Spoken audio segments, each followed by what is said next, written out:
শীতের সংবাদ নিয়ে আমার কুতকুতি ভাবে হাজির হয়েছে, দেখেন একটু।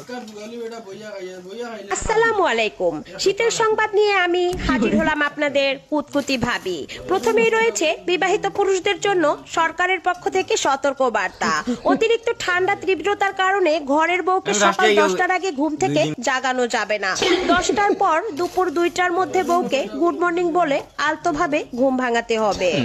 এর আগে যদি কম্বল টানাটানি করে বা পানি ঢেলে বউয়ের ঘুম ভাঙানোর চেষ্টা করা হয়, সন্ত্রাসী স্বামী হিসেবে মামলা দায়ের হবে।